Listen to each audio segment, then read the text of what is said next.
Do you believe it? Good morning. Well, look, I think it's certainly a surprise to the markets, and the proof will be obviously in what they deliver. But the track record of OPEC is not good when it comes to production cuts. Historically, when we've seen these kinds of announcements, they've really failed to deliver the kind of cuts that they promise. So certainly looking back at history, the odds are against the big cuts that they're announcing.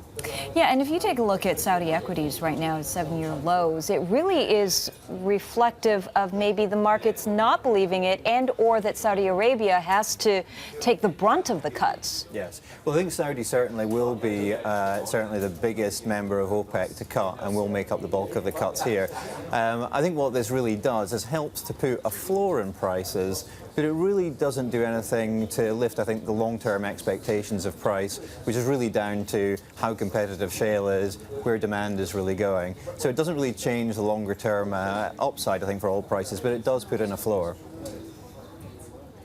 We're just getting some breaking news hitting the Bloomberg. ABB to keep Power Grids division, also saying that it will buy back $3 billion in shares, also raising its margin target corridor to 10 to 14% from 2018. We will, of course, keep you posted as more of those lines come in. Just to get back to the oil conversation here, what's the role of non-OPEC supply going to be in this equation? Because that has been resilient. Russia is pumping at post-Soviet record highs. You've got the U.S. crude production still showing strength. Is that going to derail OPEC's plan to take back the oil market? Yeah, I think this is really the key question. What the OPEC cut really does is bring the market back into balance by the end of the year. So if they cut by the 500 to 750,000 barrels a day, we basically bring forward the rebalancing of the market. As we get into 2017, we've got another 1 to 1.2 million barrels of demand growth. The real question is, what is the price that's needed to stimulate enough non-OPEC supply to basically meet that that demand growth needs? And that's the key question that I think everyone's trying to answer. We think it's a number of $60 a barrel, or potentially a little bit higher. But really, how much we see in terms of increased competitiveness from non-OPEC supply, particularly shale, is really going to be critical to see if whether or not this OPEC cut makes any difference.